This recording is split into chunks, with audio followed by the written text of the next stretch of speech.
इस वीडियो में हम लोग लाइकेन प्लेनस पिगमेंटोसस के बारे में बात करेंगे। लाइकेन प्लेनस पिगमेंटोसस को शॉर्ट फॉर्म में एलपीपी बोला जाता है और उसी का दूसरे बहुत सारे नाम हैं, तो डॉक्टर अपने अपने इच्छा से उसको नाम को यूज करते हैं, जैसे ashy dermatosis, erythema dyschromicum perstans, acquired macular dermal pigmentation.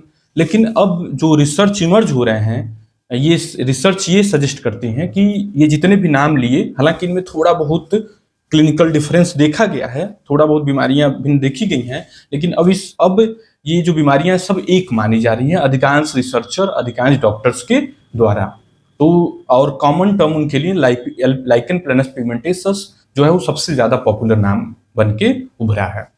इसी तरह से इसी ग्रुप से मैचिंग बीमारी होती है पिगमेंटेड कॉस्मेटिक कॉन्टैक्ट डर्मेटाइटिस, उसी को कुछ लोग रील्स मेलानोसिस भी कहते हैं। तो ये नाम इसलिए मैं बता रहा हूँ क्योंकि मरीज के लिए कई बार बड़ा कंफ्यूजिंग होता है कि जैसे किसी डॉक्टर ने एलपीपी लिख दिया, किसी ने एसिडर्मेटोसिस लिख दिया, तो कई बार मरीज ये प्रश्न लेके आते हैं कि डॉक्टर खुद ही नहीं पता कर पा रहे कि मेरी बीमारी का नाम क्या है, उस डॉक्टर ने ये बोला था, उस डॉक्टर ने ये बोला था। तो यदि इस तरह के नाम से आपको मुलाकात हो तो आपको ज़्यादा कंफ्यूज नहीं होना है। ये सब एक ही तरह की ग्रुप की बीमारियां हैं, मतलब एक मोटा मोटा समझा जाए तो एक ही बीमारी है, और उसको आप सीधे टर्म में लाइकेन प्लेनस पिगमेंटोसस बोल सकते हैं। इस बीमारी में व्यक्ति के जो मेन जो एरिया होता है वो फेस होता है, फेस गर्दन वाला एरिया, उसमें ब्लैक कलर के या भूरे रंग के पैचेज आ जाते हैं, और वो पैचेज पूरा कॉन्फ्लुएंट पैचेज हो सकते हैं, मतलब एक जैसा सीट जैसा पैच हो सकता है, या फिर दूरी दूरी पे हो सकते हैं, जालीदार हो सकते हैं, अंडाकार हो सकते हैं, गैप गैप पे हो सकते हैं, कभी कभी शरीर में भी देखने को मिल जाता है, कभी कभी विशेष पैटर्न में सेगमेंट में भी देखने को मिल जाता है। तो ये प्रॉब्लम जो होती है ऐसी कोई खतरनाक बीमारी नहीं है, इसमें मरीज को कोई ज्यादा परेशानी भी नहीं होती है, हल्का फुल्का कभी कभार खुजली जलन होता है, लेकिन ओवरऑल कोई खास प्रॉब्लम नहीं होती है। लेकिन साइकोलॉजिकली, मतलब कि मन के लेवल पे बहुत गहरा चोट पहुंचाती है, और जिस भी मरीज को हो जाती है वो पूरा डिप्रेस्ड, पूरा डिस्ट्रेस्ड, और पूरी तरह से एक तरह से उस मरीज के लिए लाइफ खराब करने वाली, कॉस्मेटिकली इतनी ज्यादा खराब कर देती है। और अक्सर देखा जाता है कि मरीज अपना पुराना फोटो लेके घूमता रहता है फोन में, ये देखिए डॉक्टर साहब, ये पहले मैं ये था और अब देखिए, और जो दूसरे लोगों को भी वही फोटो दिखाता रहता है कि अचानक से ये बीमारी आ गई और ये फोटो मेरा देखिए, पहले कितना साफ सुंदर चेहरा होता था और अब कैसे काला सा एकदम अजीब सा हो गया है, बिल्कुल बर्दाश्त के बाहर है, एकदम शीशा देखने का मन नहीं करता है, कहीं फंक्शन पार्टी में जाने का मन नहीं करता है। नेक्स्ट प्रश्न ये आता है कि ये बीमारी होती कैसे है। तो जो अभी तक उपलब्ध वैज्ञानिक साक्ष्य हैं, प्रमाण हैं, उसमें ये निकल के आया है कि ये बीमारी जो होती है कॉस्मेटिक्स की वजह से होती है। तो कॉस्मेटिक्स की जब भी हम लोग बात करते हैं तो मरीज का पहला आंसर होता है कि हम तो कोई कॉस्मेटिक नहीं यूज करते हैं, कि हम तो बिल्कुल ही, हमारा तो कोई मतलब नहीं होता है कॉस्मेटिक से। लेकिन अब जैसे जैसे हम लोग बात करते जाते हैं तो पूरी लंबी लिस्ट निकलती जाती है हर मरीज में। तो जैसे कॉस्मेटिक्स में आपको ये ध्यान रखना है कि कोई भी कॉस्मेटिक जो आप चेहरे पे लगाते हैं, साज सज्जा से संबंधित, या बालों में लगाते हैं, या खुशबू वाले, या परफ्यूम, या क्रीम, वो सब कॉस्मेटिक्स ही होते हैं। जैसे आपने शादी के फंक्शन में कभी फाउंडेशन लगा लिया, कभी मेकअप कर लिया 3 महीने पे, 6 महीने पे, कभी बालों में आपने कलर लगा लिया 6 महीने पे एक बार, कोई डाई लगा लिया। लोग मेहंदी को कॉस्मेटिक नहीं मानते हैं, जो पैकेट वाली मेहंदी आती है, नेहा, नूपुर, इस तरह की जो पैकेट वाली गांधी आश्रम की मेहंदी है, उसको कॉस्मेटिक नहीं मानते हैं।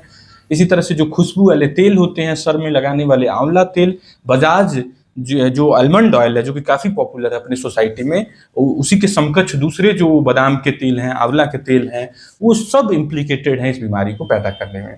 इसी तरह चेहरे पे लगाने वाले में जो Pond's, Nivea, Fair Lovely, Fair Handsome, Vicco Turmeric, इस तरह की तमाम जो क्रीम है, तमाम तरह की मुल्तानी मिट्टी, रोज वाटर, कुछ लोग रोज वाटर को बड़ा प्राकृतिक और बहुत सही चीज समझ करके कि बड़ी अच्छी चीज है उसको इस्तेमाल करते हैं। खुशबू, ड्यूड्रेंट, परफ्यूम, ये सब वैज्ञानिक रिसर्चों में निकल के सामने आया कि ये सारी चीजें आपको लाइकेन प्लेनस पिगमेंटोसस पैदा कर सकती हैं। अब नेक्स्ट प्रश्न ये आता है कि इतने मरीजों का नेक्स्ट प्रश्न ये होता है, इतने लोग दुनिया में लाखों करोड़ों लोग लगा रहे हैं, उनको क्यों नहीं परेशानी हो रही है। तो उसका सीधा सा आंसर है कि सभी को सारी बीमारियां नहीं होती हैं। सभी गुटखा खाने वालों को कैंसर नहीं होता है, सभी दारू पीने वालों का लीवर नहीं खराब होता है। तो एकदम स्पष्ट रूप से समझ लेना है कि शरीर सबका अलग अलग है। आपके शरीर जो है उस चीज के लिए तैयार नहीं है तो वो रिएक्ट की। हर गुटखा खाने वाले को मुंह कैंसर कहाँ होता है, हर लीवर कैंसर कहाँ होता है हर अल्कोहल पीने वाले को। स्मोकिंग लोग इतना कर रहे हैं, सबका फेफड़ा खराब हो जाता, सबका कैंसर हो जाता तो कोई स्मोकिंग पीता? काफी लोगों का नहीं डैमेज होता है या बहुत लंबे समय के बाद डैमेज होता है। इस वजह से वो सब चीजें चलती चली जाती हैं, वो प्रैक्टिस बंद नहीं हो पाता है। तो वही उत्तर इस चीज के लिए भी है। और काफी लोगों के मन में ये होता है कि मैं 6 महीने में एक बार लगाया। जैसे आप धक्का देंगे, उनको पूछेंगे कि ऐसा लग रहा है कि आप कलर लगाते हैं, तो नहीं करेंगे, ना ना ना बिल्कुल कलर नहीं लगाते हैं। फिर आप पूछेंगे कि आप लग रहा है आपके बाल को देख के, अरे वो तो मैं 4 महीना पहले लगाया था, एक फंक्शन था, एक बार लगाया था। कुछ लोग कहेंगे कि ये आगे वाला बस लगाया था।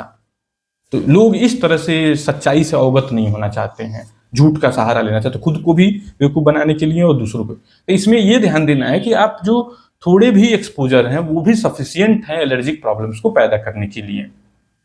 इसके अलावा सरसों का तेल जो है वो भी रिसर्च में पाया गया है कि इस तरह की प्रॉब्लम कुछ मरीजों में पैदा कर सकती है। तब सरसों के तेल की जब भी बात होती है तो विशेष करके गांव के, कि वो बहुत गर्व के साथ, प्राउड के साथ, अरे कैसी बात कर दी, हम तो एकदम खेत का सरसों का तेल निकाल करके लगाते हैं, बिल्कुल प्योर फॉर्म में। तो अब इसको इससे स्पष्ट रूप से समझ लेना है कि एकदम प्योर से प्योर सरसों का तेल भी प्रॉब्लम कर सकता है। एकदम प्योर से प्योर तेल, एकदम आप अपने घर पे आप अपने मशीन से कूच करके तेल निकाले हैं, चाहे हाथ से कूच के निकाले हैं तेल, तो भी वो आपकी दिक्कत कर सकता है इस प्रॉब्लम को। हालांकि कुछ मरीजों में डिफिकल्ट होता है पता कर पाना कारण, लेकिन अधिकांश मरीजों में रिसर्च में यही फैक्ट निकल के आया है। और इसको स्वीकार करने से ये फायदा है कि आपकी बीमारी का प्रोग्रेशन रुकेगा और आपका ठीक भी होने की काफी ज्यादा संभावना हो जाएगी। नेक्स्ट प्रश्न आता है कि इसकी डायग्नोसिस कैसे हो। इसकी डायग्नोसिस बड़ी स्ट्रेट फॉरवर्ड होती है डॉक्टर के लिए। डॉक्टर के लिए कोई खास मुश्किल नहीं होती है, देखते ही डॉक्टर पता कर लेता है। फिर आपका कोशिश करता है कि किस कारण से आपके किस्म होने की चांसेस हैं। हालांकि मैक्सिमम डॉक्टर यही अप्रोच अपनाते हैं कि सारे तरह की कॉस्मेटिक्स को बंद कर दिया जाए, जिससे कि रिस्क न लिया जाए। जैसे ये नहीं कि 5 चीजें बंद कर दिया, 5 चीजें नहीं, तो आपको सब तरह के कॉस्मेटिक्स बंद कर देने हैं। यदि जरूरत पड़ता है तो कुछ डॉक्टर टेस्ट का सहारा ले लेता है, जैसे स्किन बायोप्सी या पैच टेस्ट का सहारा ले लेता है, तो उससे चीजें क्लियर हो जाती हैं। नेक्स्ट पार्ट आता है ट्रीटमेंट का। तो इसका ट्रीटमेंट जो है वो, उसमें बहुत सारे लगाने वाले खाने वाली दवाइयाँ उपलब्ध हैं, लेकिन एक इंपॉर्टेंट फैक्टर आता है कि कब आप डॉक्टर के पास पहुंचते हैं।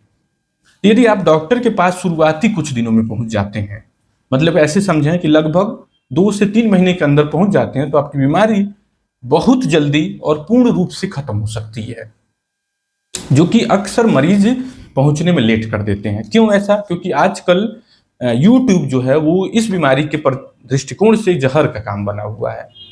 क्योंकि मरीज जो डॉक्टर्स का वीडियो बाद में उसके पास पहुंचता है, जो यूट्यूबर, इन्फ्लुएंसर और जो घरेलू इलाज वाले हैं वो बड़े पॉपुलर हैं, तो उनका वीडियो सबसे पहले पहुंच जाता है, तो वो आपके फेस पे एक्सपेरिमेंट करवाना शुरू कर देते हैं। और जब तक पूरी तरह से आप बीमारी की जकड़ में नहीं आ जाते हैं, तब तक अधिकांश मरीजों को डॉक्टर की बातें झूठी लगती हैं, तब तक उस पर विश्वास नहीं होता है, वो स्वीकार वाले जोन में नहीं होता है। और यूट्यूबर क्या बताता है कि 10 दिन घास पीस के लगा लो, एलोवेरा जूस लगा लो, फला तेल लगा लो, फला ये लगा लो, 10 दिन में पुरानी से पुरानी छाई मिटा देंगे। ऐसे आपको जब मिलेगा यूट्यूब पे तो आप एकदम मन खुश, बस यही मेरा इलाज सही करेगा और कोई नहीं इलाज सही करेगा। तो उल्टा सीधा लोग एक्सपेरिमेंट करते हैं चेहरे पे, जो बीमारी पुरानी हो जाती है तब वो डॉक्टर के पास, अपने कंट्री का ये ट्रेंड है, तब वो डॉक्टर के पास आते हैं जब सब तरफ से हार गए होते हैं, खुद के आविष्कारों से, खुद के प्रयोगों से, दूसरे के प्रयोगों से जब हार जाते हैं तब डॉक्टर के पास पहुंचते हैं, और उस समय तक काफी लेट हो चुका होता है। जैसे अभी एक रिसेंटली बहुत ही ऊंचे पोस्ट पे आईटी का बिल्कुल यंग एज का बच्चा था, बच्चा नहीं कह सकते, 22, 23, 24 अच्छे जॉब पर पहुंच चुका था। उसको प्रॉब्लम शुरू हुई, वो 1 महीने के अंदर, 1.5 महीने हुए होंगे, वो हमारे पास आ गया और उसकी दवाई 2-3 महीने चली, पूरी प्रॉब्लम सॉर्ट आउट हो गई। मतलब इसको बोलते हैं इंटेलिजेंट अप्रोच, कि वो इंटेलिजेंट था अपने फील्ड में, आईटी सेक्टर में अच्छे जॉब पे था, उसने बिल्कुल सही निर्णय लिया कि जो एक्सपर्ट है उससे सबसे पहले मिल लेते हैं, बजाय किसी यूट्यूब के चक्कर में या किसी एक्सपेरिमेंट के चक्कर में। और उसकी प्रॉब्लम पूरी सॉर्ट आउट हो गई और वो कॉन्फिडेंट था कि सही जगह गए हैं तो क्यों नहीं ठीक होगा। तो इसमें सबसे महत्वपूर्ण चीज ये है कि जब आपकी बीमारी पुरानी हो गई, जैसे 6 महीने हो गई, साल भर हो गई, तब आपको खूब पेशेंस रखना पड़ेगा, धैर्य रखना पड़ेगा, क्योंकि बीमारी अब जड़ बना करके स्किन को पकड़ ली है, तब खूब समय लेगी ठीक होने में।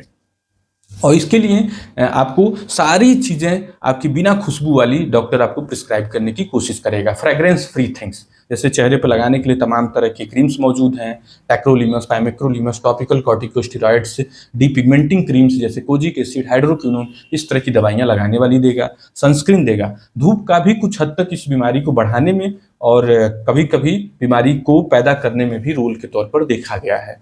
तो धूप का एक इंपॉर्टेंट रोल है। तो सन प्रोटेक्शन और फिर से एलर्जन फ्री सनस्क्रीन आपको डॉक्टर प्रिस्क्राइब कराएगा। इम्यूनोसप्रेसेंट्स ग्रुप की दवाइयाँ काफ़ी ज़्यादा उपयोग में लाई जाती हैं, जिसमें सबसे एक नंबर पे आती है कॉर्टिकोस्टेरॉइड ग्रुप की दवाइयाँ। तो कॉर्टिकोस्टेरॉइड ग्रुप की दवाइयाँ जो होती हैं उनमें कुछ साइड इफेक्ट पोटेंशियल होता है, तो इस वजह से डॉक्टर उसको जल्द से जल्द बंद करने की कोशिश करता है। और दूसरी चीज़, उसको डॉक्टर हफ्ते में 1 दिन या 2 दिन देने की कोशिश करता है। इम्यूनोसप्रेसेंट ग्रुप की दवाइयों में मेथोट्रेक्सेट नाम की दवाई, एजाथायोप्रिन, साइक्लोस्पोरिन, इस तरह की दवाइयाँ भी डॉक्टर प्रयोग में लाता है। कुछ दूसरी दवाइयाँ जैसे कि आइसोट्रेटिनोइन, डैप्सोन, ट्रानेक्समिक एसिड, ये दवाइयाँ भी इसके इलाज में डॉक्टरों के द्वारा इस्तेमाल में लाई जाती हैं। लेकिन बीमारी यदि पुरानी हो गई है तो इन दवाइयों का सेवन आपको लंबे समय तक करना पड़ सकता है। 1 साल, 2 साल, कभी-कभी और भी लंबे समय के लिए उपयोग में लानी पड़ती हैं।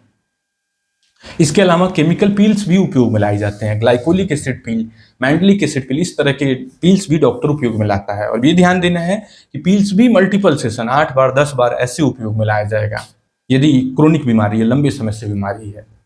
इसी तरह से एनडी एग लेजर, जो एक लेजर है, उसका भी डॉक्टर इसका उपयोग में लाते हैं जो पुरानी बीमारियां हैं। अब जो पुरानी बीमारी हो गई हैं, जिनकी बीमारी 1 साल, 2 साल, 3 साल हो गई है, तो उसमें इन ट्रीटमेंट का वेरिएबल रिजल्ट मिलता है। वेरिएबल रिजल्ट मतलब कि कुछ मरीजों में बहुत अच्छा रिजल्ट मिलेगा, कुछ में मध्यम रिजल्ट मिलता है, कुछ में पुअर रिजल्ट भी मिलता है, मतलब थोड़ा फायदा आता है। लेकिन ओवरऑल निष्कर्ष के तौर पर अभी के समय में ये है कि इन सब ट्रीटमेंट का बेनिफिट मिलना तय है। अब वो चाहे 10% मिले, 50% मिले या 70-80% मिले, लेकिन बेनिफिट लगभग सभी मरीजों में मिलता ही मिलता है यदि मरीज प्रॉपर ट्रीटमेंट को फॉलो करे तो। अब नेक्स्ट प्रश्न ये आता है कि यदि ऐसे ही छोड़ दें तो क्या, मतलब कि जैसे इलाज भी लंबा चलना है और बीमारी को ऐसे छोड़ दें तो उस कंडीशन में क्या है फिर। तो यदि बीमारी को छोड़ दिया जाए और जो ट्रिगरिंग फैक्टर है जो हमने बात किया उन सब चीज़ों से दूरी बना लिया जाए, तो भी देखा गया है कि कुछ मरीजों में बीमारी अपने आप कुछ सालों में छोड़ सकती है स्किन को। मतलब जैसे जो जो हमने कॉस्मेटिक्स की बात की, सरसों का तेल, आंवला तेल, आलमंड ऑयल, कलर्स, मतलब जो जो पॉसिबल कॉजेज, जो जो संभव कारण थे, यदि सबको हटा दिया, आपने अपनी दूरी बना ली, परफ्यूम, डिओड्रेंट, हर एक चीज़ से दूरी बना ली, तो ऐसा हो सकता है कि आपकी बीमारी खुद ब खुद ठीक हो जाए। ऐसे मरीज हैं जो खुद ब खुद ठीक हो चुके हैं, लेकिन अब उसका टाइम पक्का नहीं है। कुछ मरीज 2 साल में, कुछ मरीज 4 साल में, ऐसे मरीज हैं जो 6 साल, 7 साल में भी समय लिए हैं ठीक होने में। और कुछ मरीज ऐसे भी हैं कि जो 10 साल भी बीत चुका है और सब कुछ छोड़ने के बाद भी नहीं ठीक हुए हैं। तो इस बीमारी के बारे में एक कोई स्टेटमेंट, कोई एक कथन सत्य नहीं होगा इसके फ्यूचर कोर्स के बारे में। लेकिन इसमें अंतिम लाइन के तौर पर यही होगा कि ये बीमारी आपको हो तो आप पैनिक न करें, घबराएं नहीं। तत्काल आप अपने डॉक्टर से, एक्सपर्ट डॉक्टर जो स्किन का स्पेशलिस्ट है, एमडी डॉक्टर है, उसके पास तत्काल मिलें और उसके गाइडलाइंस को फॉलो करें, बहुत स्ट्रिक्टली फॉलो करें। आप उसमें अपना जो कुछ हाइपोथेटिकल थिंग्स नहीं ऐड कर लें कि जैसे मैं 6 महीने पे डाई लगाऊंगा तो क्या हो जाएगा, 3 महीने पे एक बार मेकअप करा लिया तो उससे क्या हो जाएगा, ये सब चीज़ों को बिल्कुल भी नहीं लाना है। तो यदि सही तरीके से करेंगे तो होपफुली आपको सक्सेस मिल जाएगा। Thank you.